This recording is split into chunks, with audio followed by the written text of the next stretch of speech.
It was going fine until the sending off. We were ahead through Alex Iwobi and probably should have been 2-0 up but for a missed Lucas Torreira chance shortly after the opening goal.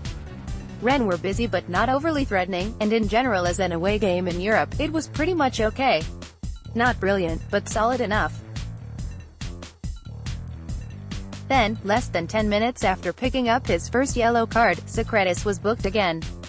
I've watched the replays, I think it's a bit harsh but I can understand why it was given. When a referee sees a defender who has a bit of a reputation for being physical, and who he's already let off when he need a bloke right in the gooch, appear to commit a foul when an opponent is streaking through on goal, it's rare that he's going to give him the benefit of the doubt. When you watch it again, it's soft. I don't think there's much of a foul, or if there is then SARR is just as guilty as Sokratis before he throws himself to the ground, but the referee said it the way he said and we had a red card to contend with. Before we could even think about how to reorganize, we had the free kick to consider, and it felt like a real double whammy when, after the first attempt came back off the wall, Murillo hammered the rebound into the top corner as the men in the wall did their very best to make themselves as small as possible. Czech had no chance, the guys standing in front of the ball were far more culpable, but it was a cracking shot all the same. We muddled through the rest of the half with Mkhitaryan at right back, but I fully expected a man famous for halftime changes to sort things out at the break. Emery could have brought on Ainsley Maitland-Niles to play at right back, or Sead Kolasinac to play at left back and move Nacho Monreal to centre half. Instead, he did nothing, choosing to play an attacking midfielder as a defender, and for the duration of the second period Rennes enjoyed all the time and space they wanted. The impact of the red card is clear when you look at the stats. They had 19 attempts on goal, 15 of those came after the sending off. Now, being down to 10 men is not ideal, and unquestionably it makes the game more challenging, but how many times have you seen a team suffer a red card and become subsequently more difficult to break down? They stay organized, keep a solid shape, and work harder to deny the opposition the advantage of the extra man. Arsenal were the opposite yesterday. We became much easier to play against and nothing Emery did changed that. Spoke afterwards about having to learn to play better with 10 men, but so much of that has to come from the coach. We looked like a team that had no idea how to deal with a 10v11 situation. Iwobi was hooked early in the second half for Matteo Guendouzi. We kept Mkhitaryan at the back and in fairness he did his best, but I think it was a poor decision. Someone further forward should have been sacrificed for a defender. We settle into a 4-4-1, keep our shape as much as possible, and don't invite the kind of pressure we did. The obvious candidate for halftime withdrawal was Mesut Özil, who I thought played well generally, but away from home when a man down is not exactly the ideal scenario for him. I do wonder if the recently mended fences between him and Emery had an impact on the manager's decision-making there.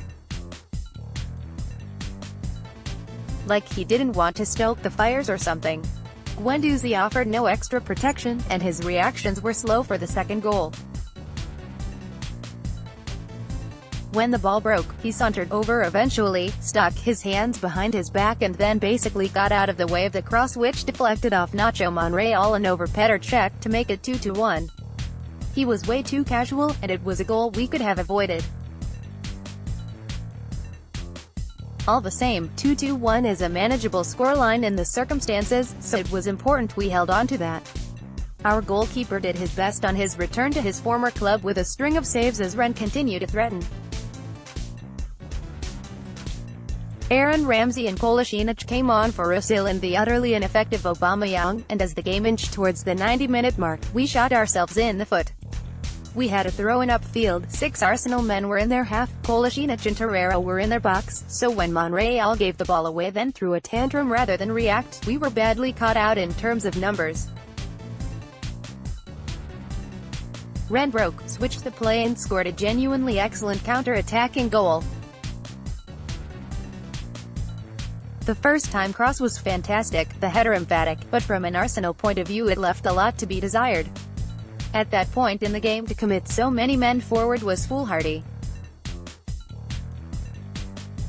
We didn't need to score as much as we needed to ensure that they didn't score again, but if you are going to go up, you better make damn sure you get back. Ramsey's lung-bursting effort to make up ground and to defend showed up some of his teammates, in particular Guendouzi, who was well aware of the danger of SARR outside him, but thought it was acceptable to jog back and hope for the best. People have been impressed by his effort and energy this season, but he was found wanting there, and someone needs to have a word with him about that, and his propensity to lose the ball when being challenged from behind. There's potential there, no doubt about it, but he's a long way from the finished article, as this game showed. He's done well, but he's got no business sauntering through a game like that at his point in his career.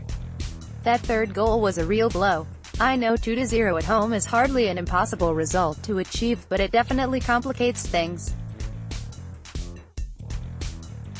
Remember, we have to do it without Alexander Lacazette, whose suspension is so untimely given Aubameyang's slump in form, as well as Sokratis, who will also miss out because of his red card. It's also far from ideal preparation for Sunday's game against Manchester United, a team buoyed by their European involvement this week, whereas ours feels rather deflating. Coming off the back of a North London derby which also took some of the wind out of our sails, Emery's got a job to do between now and Sunday to get his players in the right frame of mind for what is a massive game. The manager too needs to take stock, because this was far from his finest hour.